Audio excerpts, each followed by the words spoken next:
Yes, good evening, everyone. Am I visible and audible?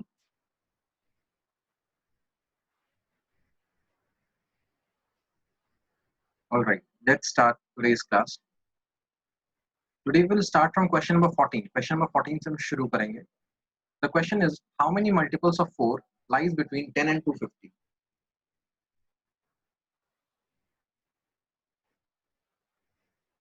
So, how many multiples of 4 lies between 10 and 250? So, 10 के बाद जो सबसे पहला 4 का मल्टीपल है वो क्या होता है? Now 10 तो होता नहीं है, 11 भी नहीं होता है, but yes 12 होता है. So 12 is the first multiple after 10. उसके बाद होता है 16, then 20 and so on. Now हमें ये जो मल्टीपल्स चाहिए, हमें 250 तक टोटल मल्टीपल्स काउंट करने हैं. तो लास्ट मल्टीपल हम कैसे फाइंड करेंगे? So I am doing rough here. For last multiple को फाइंड करने के लिए हम क्या करते हैं, 250 को 4 से डिवाइड कर देते हैं. So that is 4 6 are 24 and this is 10, 4 to 8, 2 is remainder. So अगर 2 हमारा रिमाइंडर आ रहा है, इसका मतलब 250 में से अगर हम 2 को रिमूव कर देते हैं, ठीक है, 250 में से अगर हम 2 को हटा देते हैं तो that number will be divisible by 4. तो 250 में से 2 को हटाते तो क्या आता है, 248. So the last multiple of 4 is 248. तो ये कब तक चलेगा, ये 248 तक चलेगा.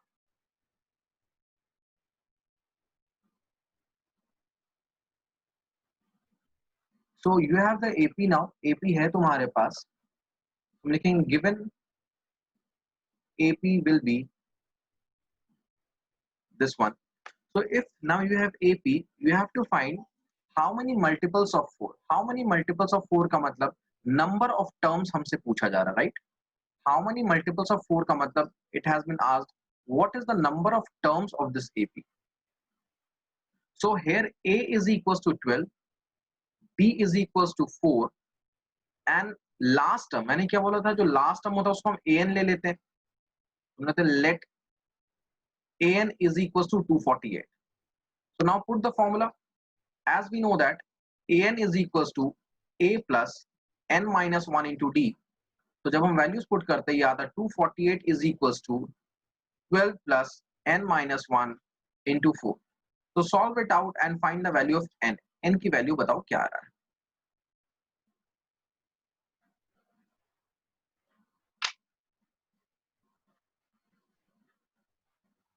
सर n की वैल्यू 60 आ रही है.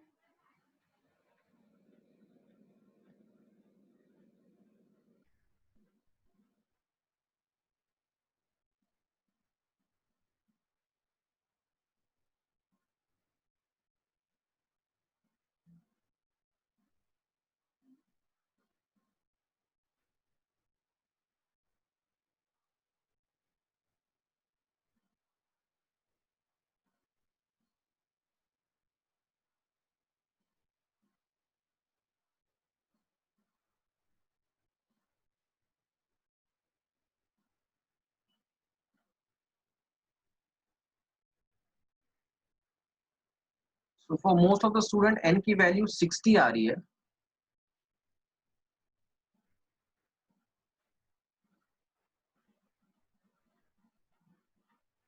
Fine. So for most of the student the value of n is 60. So the number of terms is 60 here.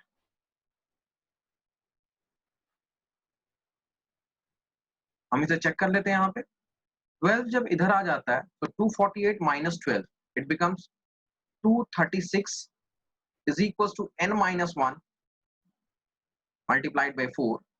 4 जब इधर भेजते हैं हम तो वो डिवाइड हो जाता है. So 236 upon 4 is equals to n minus 1. So solving here, अगर हम यहाँ पे सॉल्व करते हैं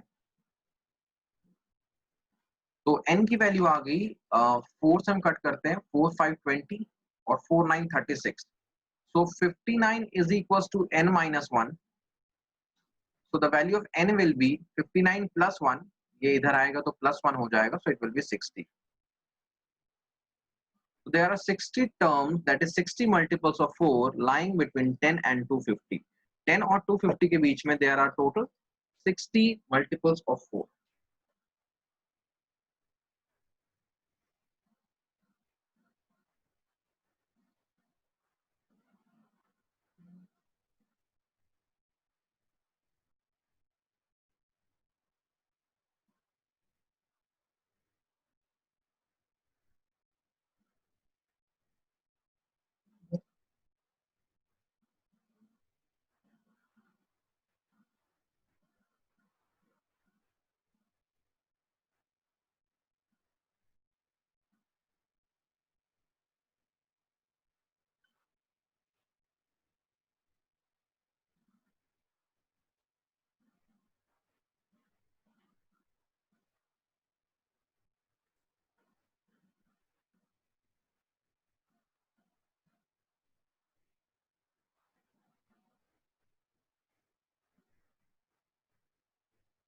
So does anybody has any doubt? किसी बच्चे को कोई दिक्कत है यहाँ पर?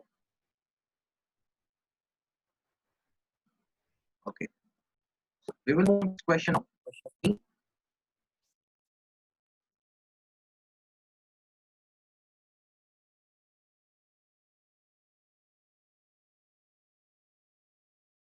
So question number 15 is, for what values of n are the nth term of 2AP? This is our first AP. And this is our second AP. ये दूसरा AP.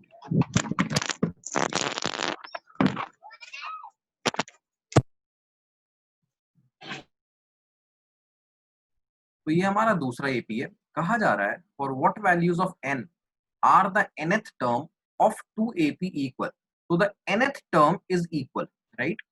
तो दोनों एपी के केस में we will find the nth term. हम nth term find करेंगे, उन दोनों को इक्वेट कर देंगे, क्योंकि क्वेश्चन में यही कहा गया है कि the nth term of both the APs are equal. तो हम क्या करेंगे, हम nth टर्म को इक्वेट कर देंगे. So our first AP is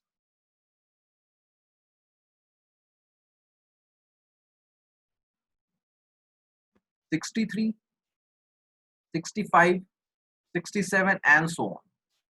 So here the first term A is equals to 63. What about the difference? Difference क्या है भाई, 63 फिर 65 इंक्रीज हो रहा है और 2 का डिफरेंस है, so it is +2. So therefore nth term जो है इस AP का, nth term को हम क्या लिखते हैं, an लिखते हैं. It is equals to a plus n minus 1 into d. So it is 63 plus n minus 1 into d is 2. तो 63 ये हो गया, 2 मल्टीप्लाई होगा n माइनस 1 से, तो ये हो गया 2n माइनस 2. तो 63 माइनस 2 इज 61 प्लस 2n. तो this is the nth term of first AP. First AP का ये nth टर्म है. तो for second AP,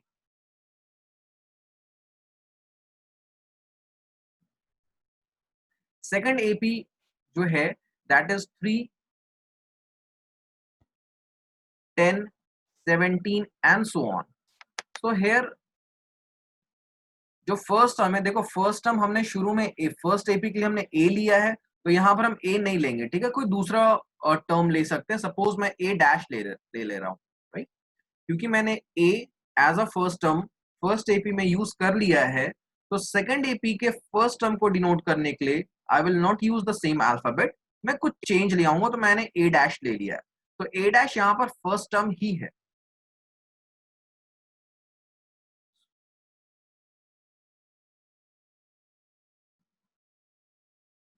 so A dash is equal to 3, जो हमारा कॉमन डिफरेंस है दैट इज हम डी डैश डिनोट कर रहे हैं. Why? Because D is already use, तो हम यहाँ पर डी डैश शो कर रहे हैं. नाउ हम देख रहे हैं 3 फिर 10 फिर 17, that is there is a difference of 7 and the AP is increasing. 7 का डिफरेंस है और एपी बढ़ रहा है, मतलब it is positive 7. So the nth term of this AP is, again nth term को हम ए एन से ना डिनोट करके ए डैश एन से डिनोट कर रहे हैं, बिकॉज ए एन हमने ऑलरेडी फर्स्ट एपी के nth टर्म को डिनोट करने के लिए यूज कर लिया है. So it is a dash plus n minus 1 into d dash. Now look here, यहां पर n के लिए हम n dash यूज नहीं करेंगे. Why? Because n क्या है? It is the number of terms. Number of term का ये मतलब है, सपोज जैसे मैं बात करता हूं कि क्लास में 7th सीट पे कौन बैठा हुआ है, तो every class will have 7th seat. ठीक है, मैं जितनी भी क्लासेस की बात करूंगा सब में 7th सीट हो सकता है. तो यहाँ पर n के लिए we won't use n dash. n dash use करने का कोई मतलब नहीं बनता, because it is number of terms. वो सभी एपी में सेम हो सकता है. तो इट इज a डैश की वैल्यू है 3 plus n minus 1 into d dash is 7. So it becomes 3 plus 7n minus 7. So it is 7n minus 7 plus 3 is minus 4, right? So nth term of the first AP is 61 plus 2n and nth term of the second AP is 7n minus 4. ये दोनों AP का nth term है. Question में ये कहा गया है the nth term of both the AP are equal. So according to question, an is equals to a dash n. So putting the values here, 61 plus 2n is equals to 7n minus 4.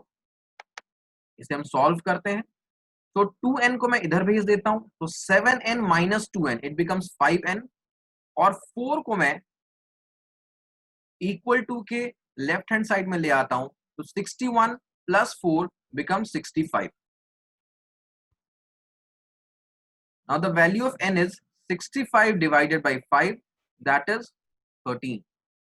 So this is our answer.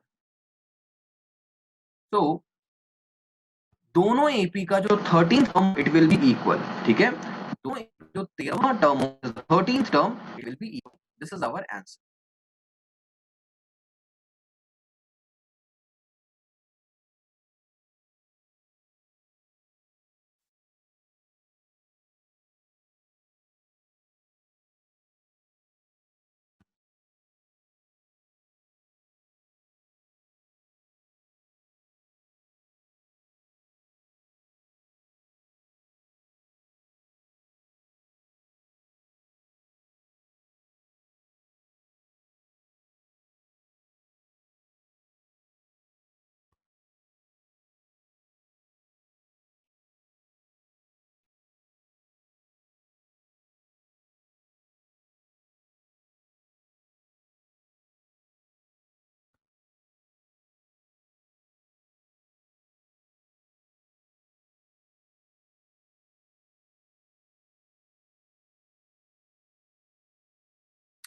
Yes Nishan, the point is that कि हमें दोनों AP के जो first term है उसको अलग अलग notation से डिनोट करना है, क्योंकि दो अलग अलग एपी है. तो अगर फर्स्ट एपी के लिए मैंने स्मॉल ए यूज किया है, तो मैं दूसरे के लिए कैपिटल ए भी यूज कर सकता हूँ. That is also possible. जैसे मैंने ए और ए डैश लिया, you can take small A and capital A. That is also possible.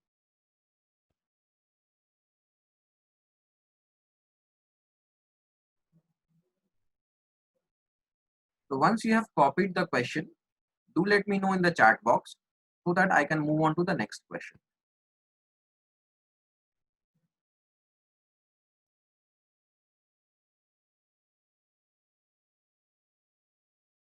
Also, some students have joined us a bit late. So if they have any doubt in understanding this question, they can also ask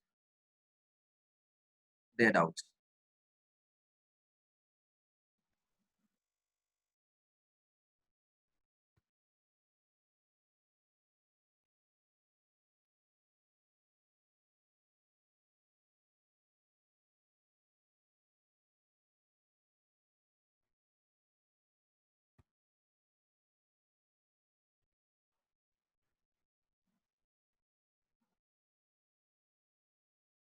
Yes, Kirat, do you have any doubt? कोई doubt है तुम्हारा? Okay. तो मैं first नहीं समझ पाया. I was first means जो हमारा first an 61 plus 2n आया, तुम उसकी बात कर रहे हो?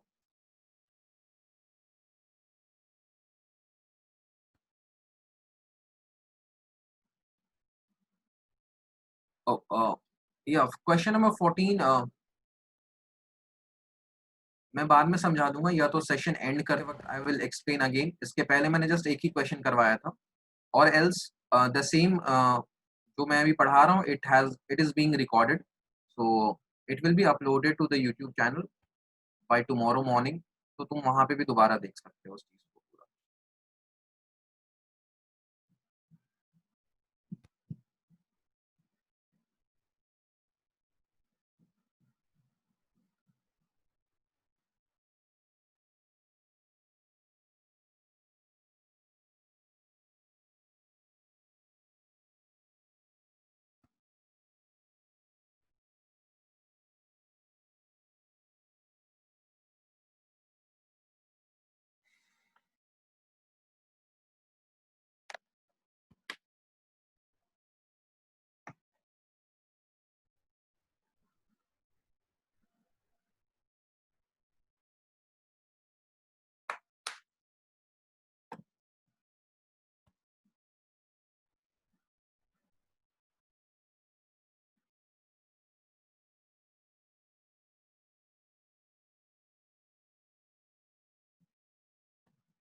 Fine.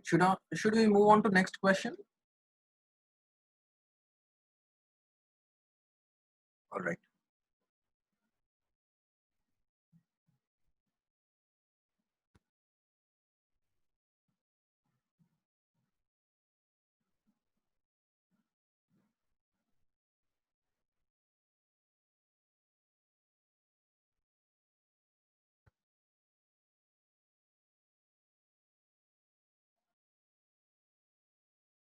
So question number 16.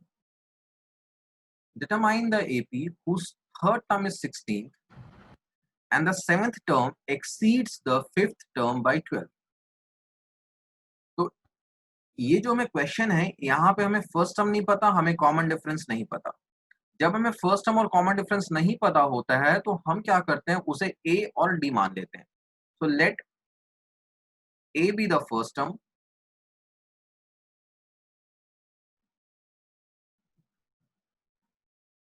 and D be the common difference.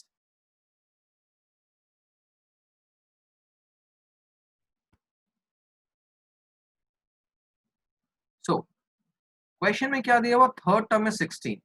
तो according to question third term means A3 की जो वैल्यू है दैट इज 16। नाउ A3 का क्या मतलब होता है, it is A plus 3 minus 1 into D, because formula हमारे पास होता है A plus n minus 1 into D, तो it is equal to 16। So it means that A plus 2D is equals to 16। तो यहां से हमारे पास एक इक्वेशन बन गया A plus 2D is equals to 16। अब सेकेंड पार्ट को समझने की कोशिश करते हैं। The seventh term exceeds the fifth term by 12। ठीक है, सेवेंथ टर्म एक्सीड कर रहा है, मतलब सेवन टर्म बड़ा है। ठीक है, सेवन टर्म एक्सीड करने का ये मतलब होता है कि जो सेवेंथ टर्म है it is greater than the fifth term, तभी तो वो एक्सीड करेगा। एक्सीड का मतलब ज्यादा है। तो the seventh term exceed the fifth term, कितने से एक्सीड कर रहा है, 12 से एक्सीड कर रहा है। मतलब जो सेवेंथ टर्म है वो फिफ्थ टर्म से 12 बड़ा है। ठीक है, फिफ्थ टर्म में जब हम 12 ऐड करेंगे तो it will be equal to the seventh term. so also A7 is equals to A5 plus 12। now putting the values here, A7 को हम लिख सकते हैं A plus 7 minus 1 into D, और A5 को हम लिख सकते हैं A plus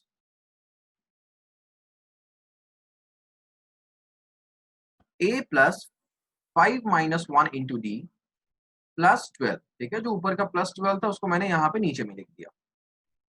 so now it becomes A plus 6D is equals to A plus 4D plus 12।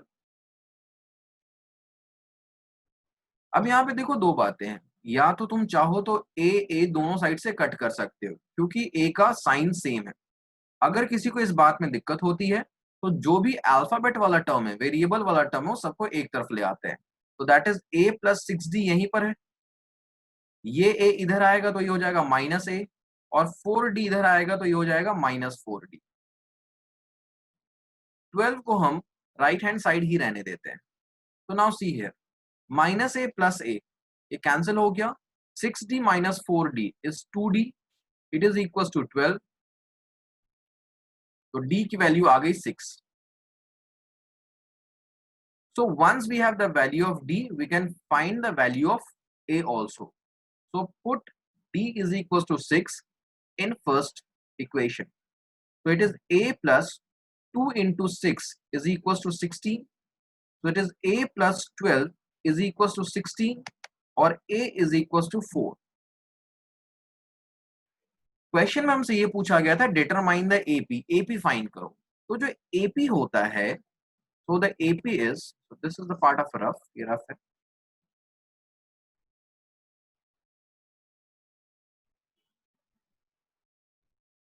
So the AP is, देखो AP क्या होता है, first term that is A, second term क्या होता है, फर्स्ट टर्म में जब हम कॉमन डिफरेंस को ऐड करते हैं तो सेकेंड टर्म आता है. थर्ड टर्म क्या होता है, A plus 2D and so on. ठीक है, first term is A, second term is A plus D and third term is A plus 2D. So it becomes A है हमारा 4, second term हो गया 6 plus 4 that is 10, third term हो गया 12 plus 4 that is, sorry, 16, not 14, it is 16. So it is 16 and so on. देखो या तो इस तरीके से तुम निकाल सकते हो. अगर किसी बच्चे को ये नहीं समझ में आया तो हमें एपी चाहिए, तो एपी क्या हो सकता है, ये होगा A1, A2, A3 and so on. A1 क्या है हमारे पास, A1 A ही होता है दैट इज 4. A2 क्या होगा, A plus 2 minus 1 into D that is A plus D which is equals to 4 plus 6 is equals to 10. उसी तरह से वो A3 निकाल सकता है इस फॉर्मूले में, और फाइनली उसका जो आंसर आएगा वो कुछ इस तरह से आ रहा होगा. तो या तो तुम डायरेक्टली याद कर सकते हो कि जो फॉर्म जनरल स्टैंडर्ड फॉर्म होता है एपी का that is A, then A plus D, then A plus 2D, then A plus 3D and so on. या तो तुम इस तरीके से निकाल सकते हो, whichever suits you best.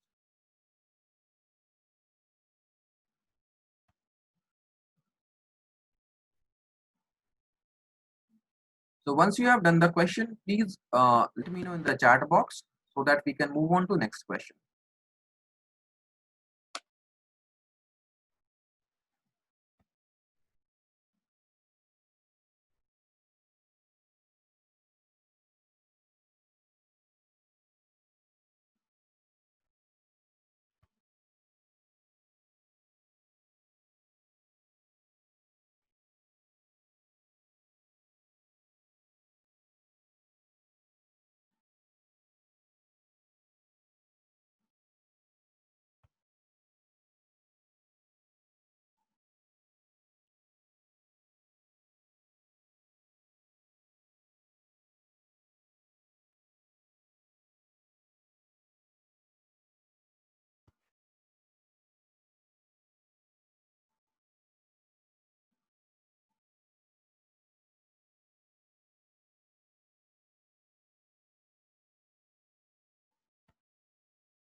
Fine. So most of the students have copied.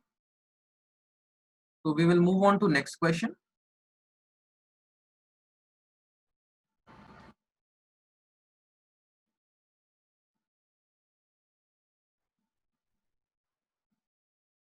So next we have question number 17. Now, see, this is a very important question. So if you have NCERT book with by your side, तो question number 17 पे star mark कर लेना. अगर नहीं है तो जिस copy में सॉल्व कर रहे हो वहां पे इसको स्टार मार्क कर लेना. Find the 28th term from the last term of the AP, right. हमने अभी तक ऐसा कोई फॉर्मूला नहीं पढ़ा है जिसमें लास्ट टर्म से फाइंड करने की बात की जाए। तो यहाँ पर we have to find a new formula such that हम लास्ट से 20th टर्म की बात करें, ठीक है। अभी तक जैसे अगर मैं बोलता थर्ड टर्म, तो मैं फर्स्ट से काउंटिंग स्टार्ट करता था। फर्स्ट टर्म था 3, सेकेंड टर्म था 8, थर्ड टर्म था 13। बट यहाँ पर मैं फर्स्ट से काउंटिंग नहीं कर रहा हूं, मैं लास्ट से शुरू करूंगा, राइट। अब देखो, इसको सॉल्व करने का एक बहुत लॉजिकल तरीका है। हम लॉजिकल तरीके की बात करते हैं, पहले तो फॉर्मूला छोड़ो, पहले लॉजिक की बात करते हैं। ये हमारे पास 3 है, देन 8 है, देन 13 है, एंड सो ऑन, ये बढ़ता जा रहा है। एंड है 253। तो एपी को देख के हम अंदाजा लगा सकते हैं जो एपी है वो 5 यूनिट्स करके बढ़ रहा है। तो द कॉमन डिफरेंस इज 5। तो यहां से हम गेस कर सकते हैं कि सेकंड लास्ट टर्म क्या होगा हमारा। सेकंड लास्ट टर्म होगा 253 माइनस 5, दैट इज 248। उसके पहले क्या होगा 243 एंड सो ऑन। अब मैं क्या करता हूं, सेम एपी को रिवर्स करके लिख देता हूं, ठीक है। तो अगर मैं इस एपी को रिवर्स करता हूं, तो रिवर्स करके ये क्या आ जाएगा 253, 248, 243 एंड सो ऑन, 13, 8 एंड 3 पे ये जाके खत्म हो जाएगा। अब देखो, हमसे ये पूछा गया था find the 20th term from the last. हमने इस एपी को उल्टा कर दिया। तो बेसिकली फर्स्ट वाले एपी में जो 20th टर्म फ्रॉम लास्ट होता,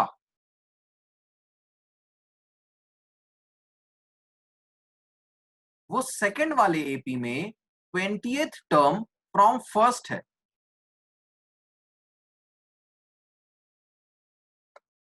सो now in this AP we have to find 820। हमें 820 निकालना है, जहां पर हमें ऑलरेडी गिवन है a is equal to 253, D क्या है। अब देखो एपी, जो सेकंड एपी है, रिवर्स करने के बाद ये डिक्रीज हो रहा है, मतलब the common difference is negative, so it is -5।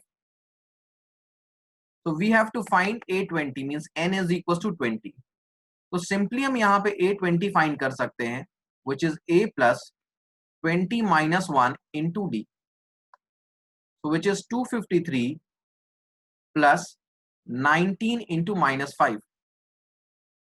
So 19 into -5 is 95. So it is 253 minus 95. So it is 153 plus 5, 158. So this is our answer. ये हमारा answer है. So this is the logical way of doing this question. Now, अगर formula से solve करना चाहते हो, ठीक है, तो we have another way by formula.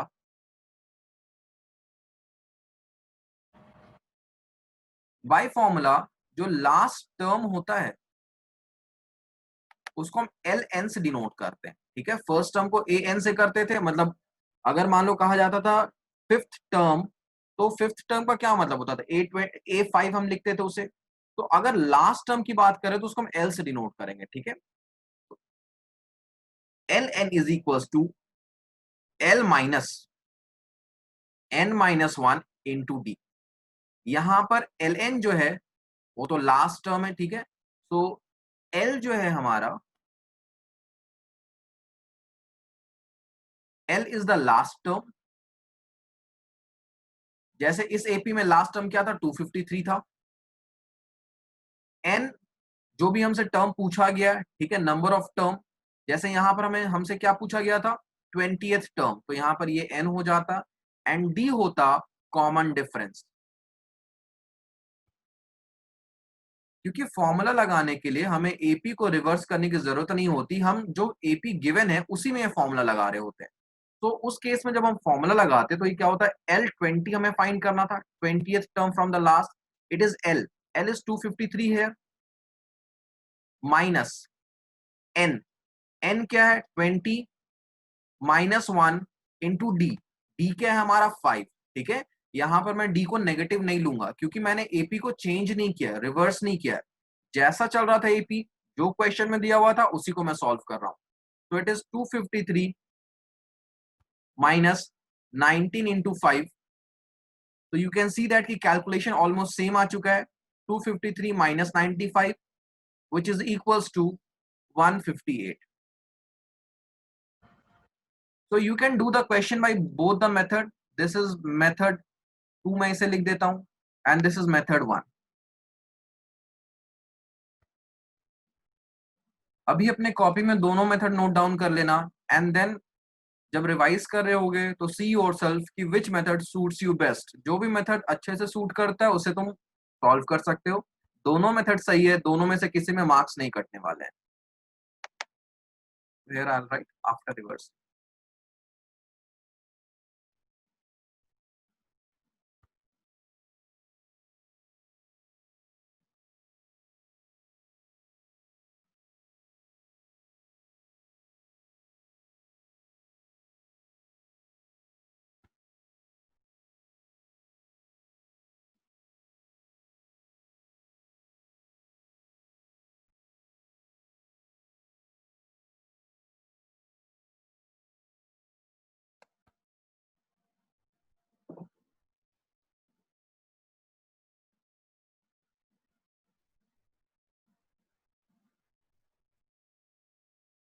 Kirat, अभी सारी क्लासेस रिकॉर्डेड वाली जो है वो यूट्यूब पे अपलोड नहीं हुई हैं.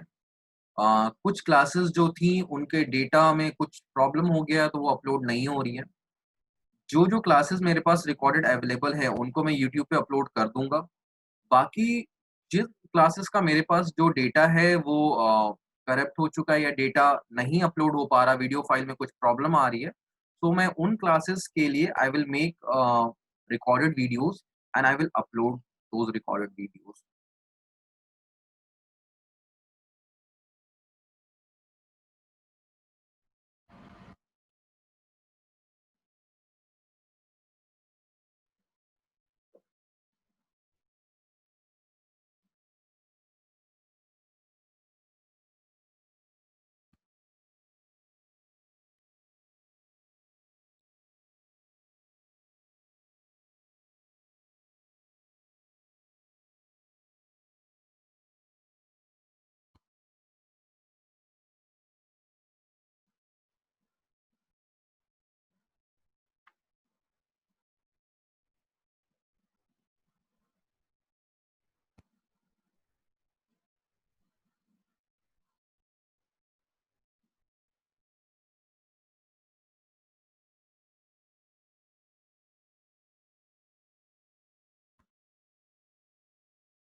So we have 1 minute remaining for this session.